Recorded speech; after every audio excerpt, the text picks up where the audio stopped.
नमस्कार, NMF news पर आप सभी का बहुत स्वागत। मैं हूं आपके साथ अभिषेक पुरी।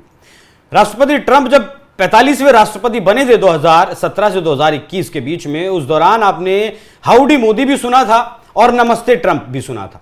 लेकिन जब दूसरी बार अमेरिका के राष्ट्रपति बने तो भारत के लिए ट्रंप का रवैया बदला हुआ नजर आया। भारत और अमेरिका के बीच 20 जनवरी 2025 के बीच से तनातनी लगातार जारी है। भारत के ऊपर 50% का टैरिफ भी अमेरिका की तरफ से लगा दिया गया, कारण बहुत सारे दिए गए। लेकिन अब एक दिन पहले ट्रंप की तरफ से यह कहा गया कि मोदी दोस्त हैं ट्रंप के। मोदी एक महान प्रधानमंत्री हैं, जिसके जवाब में भारत के प्रधानमंत्री ने भी जवाब दिया और बेहद ही सधी हुई भाषा में उसका जो ट्रंप ने कहा उसका स्वागत किया और अपनी तरफ से बातें कही। तो आज हम समझेंगे 5 बड़ी वजह क्या रही जो दोनों देशों की जो बात है वो पटरी पर वापस लौट रही है। मेरे साथ मौजूद है हमारे सहयोगी अनुपम प्रसून सर, बहुत बहुत स्वागत आपका। एक एक करके अगर हम आप उन 5 वजहों का जिक्र हमारे दर्शकों के सामने करें, बताएं क्या क्या वो वजहें हैं। देखिए अभिषेक, पूरी क्रोनोलॉजी समझनी पड़ेगी आप जी। ऐसा क्यों हुआ और क्यों डोनाल्ड ट्रंप 2 दिनों से अचानक जो उनके शब्द हैं उसमें लग रहा है कि जैसे गुलाब की पंखुड़ियों से वो शब्द लिखे, मतलब हालात जज्बात सब बदल गए, सब बदल गया, पूरा सीन बदल गया। ऐसा क्यों हुआ?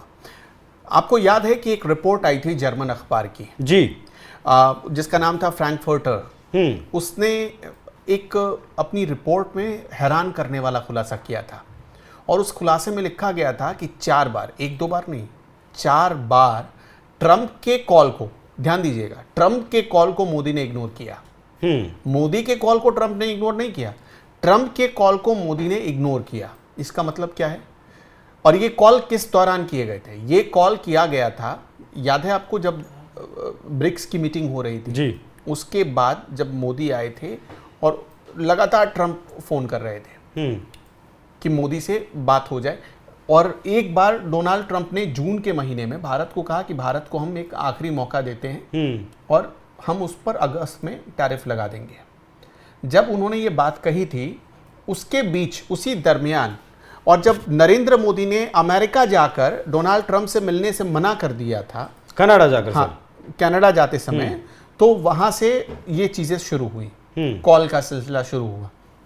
उन 4 कॉल को इग्नोर करके मोदी का साफ मैसेज था कि देखिए, जो भी करना चाहता है अमेरिका, जैसे भारत के वो एग्रीकल्चर फील्ड में घुसना चाहता था, सेक्टर में घुसना चाहता था, भारत ने कहा नो, हम इसकी परमिशन नहीं देते हैं।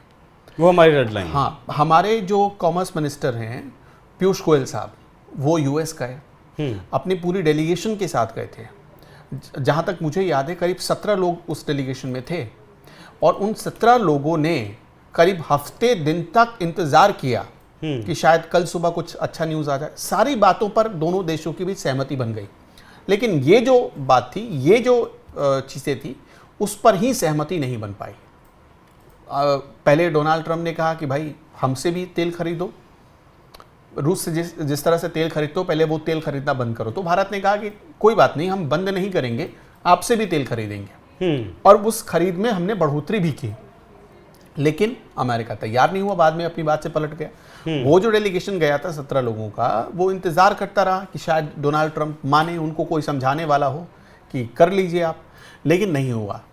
उस डेलीगेशन में, वो डेलीगेशन जब लौट कर आया उसके बाद भारत और सख्त हो गया, बोला कि नहीं, ऐसे तो काम नहीं चलेगा, एक तरफा बातचीत नहीं होती है। और जब एक तरफा बातचीत नहीं होती है, ये वाला एटीट्यूड आया भारत में, जब ये वाला एग्रेशन आया भारत में, एटीट्यूड नहीं कहेंगे, एग्रेशन कहेंगे अमेरिका के खिलाफ, तो अमेरिका को पछताना पड़ा। अमेरिका को ये समझ में आ गया कि नहीं, भारत को इतनी आसानी से नहीं झुका सकते। याद है आपको 2021 के आसपास, 2020 के पहले जब डोनाल्ड ट्रंप प्रेसिडेंट होते थे, एक बार उन्होंने मीडिया में कहा था कि नरेंद्र मोदी बहुत हार्ड नेगोशिएटर हैं। उन्होंने कहा था, हावड़ी मोदी कार्यक्रम हुआ था, उसके बाद वो यूएस गए थे, शायद उसी दौरान उन्होंने कहा था कि बड़े हार्ड। नहीं सर, अभी जब फरवरी में गए थे तब भी बोला था। उनके उस बयान का क्या मतलब था पता है आपको? कि नरेंद्र मोदी से नेगोशिएट करना आसान नहीं होता है। नरेंद्र मोदी के सामने जब आप नेगोशिएट करने बैठेंगे तो आपको पूरी तैयारी के साथ बैठना होता है, क्योंकि डोनाल्ड ट्रंप को इस बात का एहसास था, इसलिए वो बार बार भारत को पहले तो धमकाने की कोशिश कर रहे थे, लेकिन भारत उनकी धमकियों में नहीं आया। अब डोनाल्ड ट्रंप की बात पर आते हैं, क्योंकि नरेंद्र मोदी हार्ड निगोशिएटर है। दूसरी चीज, ये तो हुई एक पॉइंट की बात, जो FSZ की रिपोर्ट थी, जो जर्मन अखबार की रिपोर्ट थी, उसके हवाले से कि 4 बार क्यों कॉल नहीं उठाया नरेंद्र मोदी ने। अब आते हैं दूसरे पॉइंट पर कि डोनाल्ड ट्रंप को ऐसा लगता था कि भारत और चीन कभी एक नहीं होंगे। अब उन्होंने इस ऐसे वक्त को चुना। अब देखिएगा, आप समय को नोट करिएगा, ऐसे वक्त को चुना जब कुछ ही महीने पहले ऑपरेशन सिंदूर हुआ था भारत की तरफ से, पाकिस्तान में भारी तबाही मची थी, और पाकिस्तान को अंजाम भुगतना पड़ा था, उसमें एक तरीके से हार किसकी हुई थी? चाइनीज सिस्टम की। चीन के जितने वहाँ पर मिसाइल्स थे वो मौजूद थे, चीन के फाइटर जेट मौजूद थे, यहाँ तक कि जो मिसाइल डिफेंस सिस्टम था वो भी चीन का था। रियल टाइम डेटा चीन फीड कर रहा था पाकिस्तान को। तो ये सारी चीज़ें ऐसी हैं जिसमें साफ पता चल रहा था कि चीन से भारत ने यह जंग जीती है। ऑपरेशन सिंदूर पाकिस्तान के खिलाफ हुआ ही, लेकिन इनडायरेक्ट रूप से ये चीन के खिलाफ जीत थी भारत के। तो डोनाल्ड ट्रंप को लग रहा था कि भारत कभी अब चीन के साइड नहीं जाएगा और ना ही चीन भारत को अपने साइड लाएगा। तो उन्होंने सोचा कि यही सही मौका है, नरेंद्र मोदी को दबा दो, नरेंद्र मोदी झुक जाएंगे। लेकिन वहाँ भी बात नहीं बनी, तभी एंट्री हो गई पुतिन की। अब देखिए, अब पुतिन की जब एंट्री हुई तो सीन बदल गया। मुझे याद है अभी हाल ही में रूस में विक्ट्री डे परेड हुआ।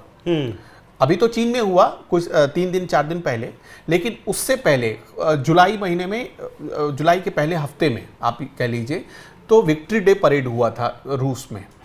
और विक्ट्री डे परेड में भारत के जो रक्षा राज्य मंत्री हैं संजय सेठ, वो गए थे वहाँ पर। पुतिन से मुलाकात हुई, सबकी बारी, फिर संजय सेठ की बारी आई।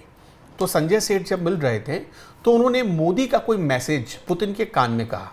वो संयोग से वो चूंकि एम्बियंस रिकॉर्ड हो गया वहाँ जो कैमरा थे उनमें, तो उन्होंने कुछ कान में कहा और पुतिन ने साफ एक मैसेज दिया कि हमारी तरफ से डन है, आप बस मोदी को एक मैसेज दे दीजिएगा कि आप जो कर रहे हैं ना, भारत जो कर रहा है वो करता रहे, मैं शी जिनपिंग को देख लूँगा।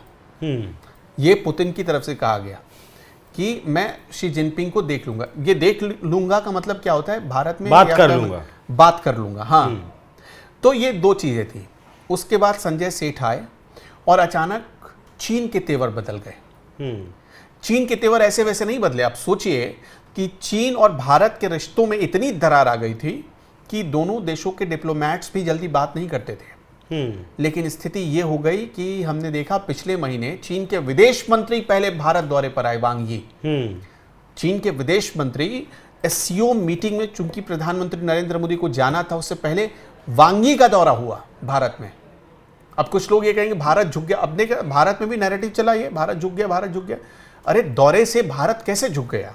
कुछ लोग भारत में नैरेटिव चला रहे हैं। उस हिसाब से देखा जाए तो चीन झुक गया, क्योंकि वांग यी पहले आए, और वांग यी मतलब शैडो ऑफ शी जिनपिंग। बिल्कुल। वांग यी, देखिए, शी जिनपिंग के बारे में भी हाल में बहुत सारी खबरें चली चीन से जुड़ी हुई, शी जिनपिंग से जुड़ी हुई। कुछ लोगों ने कहा कि उनका तख्ता पलट होने वाला है, कुछ लोगों ने कहा कि लोग, अब उनकी ही पार्टी में लोग नहीं चाहते कि शी जिनपिंग रहें। कुछ लोगों ने यह भी कहा कि शी जिनपिंग की उम्र भी हो गई, इसलिए उनको हटाया जा रहा है। ठीक, तो शी जिनपिंग के बाद कौन? वो वांग यी है। कहा जा रहा है कि शी जिनपिंग के बाद अगर कोई आएगा उस गद्दी पर तो वांग यी का नंबर आएगा।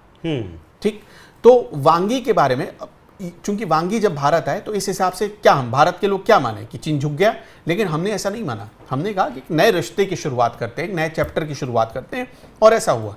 फिर मोदी चीन दौरे पर गए SCO समिट में, और उस दौरे पर जो गए और उसमें जो बातचीत हुई, जैसे आपने देखा करीब 1-1.25 घंटे तक उस कार में, जिसमें खुद जिनपिंग सफ़र करते हैं, उस कार में रूस के प्रेसिडेंट व्लादिमीर पुतिन और भारत के प्रधानमंत्री नरेंद्र मोदी दोनों बैठकर क्यों बैठ के घूमते रहे, सिर्फ बात करते रहे।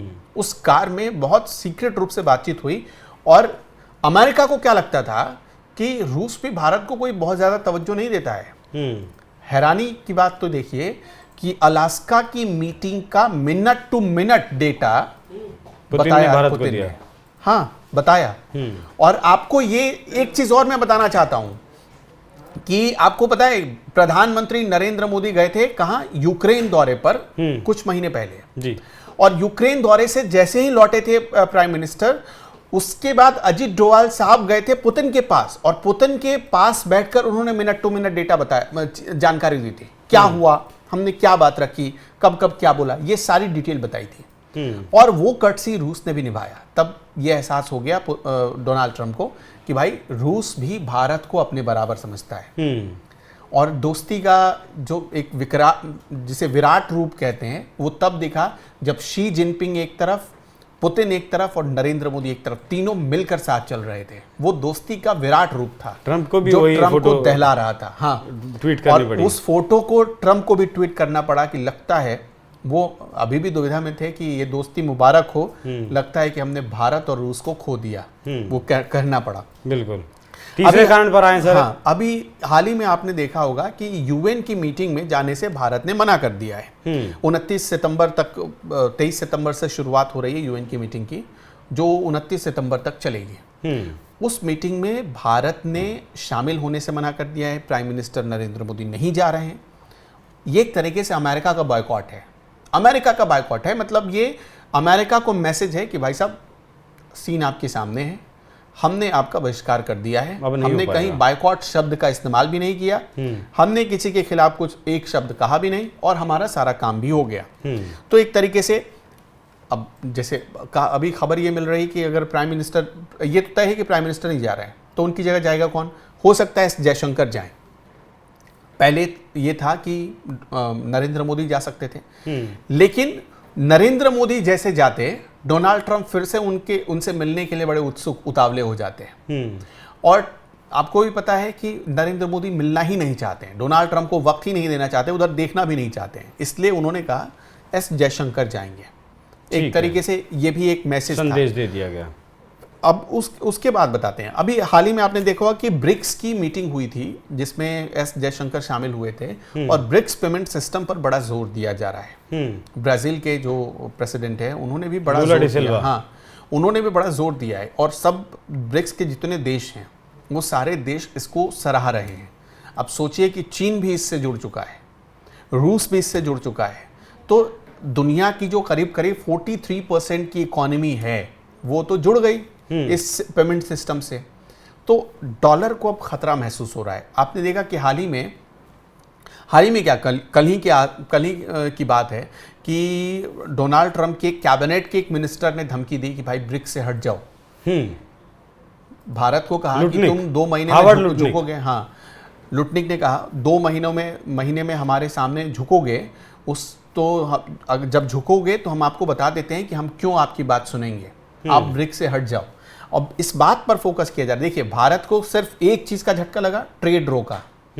और ट्रेड भी क्या, हम पूरी तरह तो अमेरिका को ट्रेड तो करते नहीं थे, जो हम जिस भी सामान पर उसने टैरिफ लगाया उसका हमको असर सिर्फ 60% पर पड़ा। 40% तो ऐसे थे जो हम आराम से निपटा लेंगे। तो इस हिसाब से अगर आप देखेंगे तो भारत ने अपने लॉसेस को दूर करने के रास्ते ढूंढ लिए हैं। अब यहां पर संकट ये खड़ा हो गया है कि अगर ब्रिक्स पेमेंट सिस्टम सारी जगहों पर लीगलाइज हो जाता है, सारे देश, जैसे मान लीजिए अब आना किसको इसमें, अगर यूरोपीय यूनियन आ जाता है तब तो फिर खेल ही खत्म। तब तो डॉलर का पूरा प्रभुत्व ही एकदम धराशायी हो जाएगा।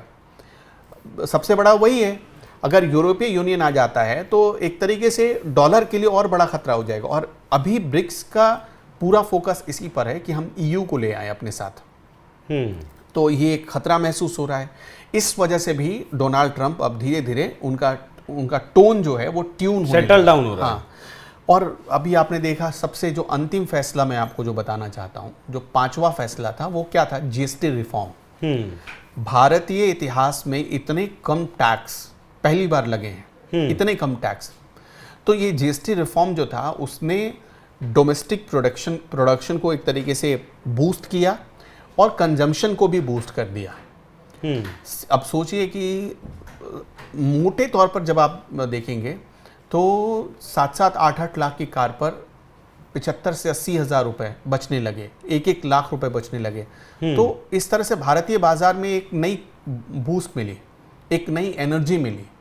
और भारत की कोशिश क्या है कि हम जो बाहर भेजते थे, यूएस को भेजते थे, उसके सारे प्रोडक्ट्स को हम भारत में ही क्यों ना बेच ले। अगर भारत, मान लीजिए कि भारत में सारे प्रोडक्ट्स नहीं इस्तेमाल हो सकते, रूस ने हमारे लिए रास्ता खोल दिया है, हमने ब्रिटेन के साथ फ्री ट्रेड एग्रीमेंट किया है, चीन ने भी रास्ता खोल दिया है, ब्राज़ील के साथ किया है, हमने यूरोप के कई देशों के साथ किया है, चीन ने हमारे लिए रास्ते खोल दिए हैं। तो एक अच्छा, अभी कुछ रिपोर्ट्स में ये भी दावा किया जा रहा है कि चीन ने भी भारत को कहा है कि आप लॉस में क्यों रहोगे, अपना माल हमें भेजिए। हाँ, आप लॉस में क्यों रहोगे। चीन भी ये बात कह रहा है। आपने देखा रेयर अर्थ मिनरल्स, खाद, इन सब के ऊपर जो प्रतिबंध लगा रखा था चीन ने हटा दिया। तो एक तरीके से भारत की एक बहुत बड़ी कूटनीतिक जीत थी ये 5 वजह थी, बड़ी वजह थी, जिसकी वजह से कहीं ना कहीं ट्रंप को अपनी टोन को सेटल डाउन करना पड़ा। और अभी ये ज्वेलरी वगैरह से भी कुछ प्रोडक्ट्स और लिस्ट में ऐड किए हैं ट्रंप की तरफ से, अमेरिका की तरफ से, जिनके ऊपर टैरिफ नहीं लगेगा। वो टैरिफ कब से नहीं लगेगा, वो तारीख अभी नहीं आई, लेकिन धीरे धीरे ट्रंप उसी पटरी पर आ रहे थे और तमाम विश्लेषकों का ऐसा कहना था कि टैरिफ तो लगा दिया गया, लेकिन 1 से 1.5 महीने के भीतर ट्रंप वहीं आ जाएंगे जहां से ट्रंप गए हैं। और 27 तारीख को गुजरे तो अभी 10 ही दिन हुए हैं, 10-11 दिन ही हुए हैं, और अमेरिका भारत की जो महत्वता है, उपलब्धता है, उसे समझ चुका है। सर बहुत धन्यवाद, बहुत शुक्रिया आपका। बाकी दर्शकों, आप इन वजहों को लेकर क्या सोचते हैं, अपनी राय हमें कमेंट कर जरूर बताइएगा। नमस्कार।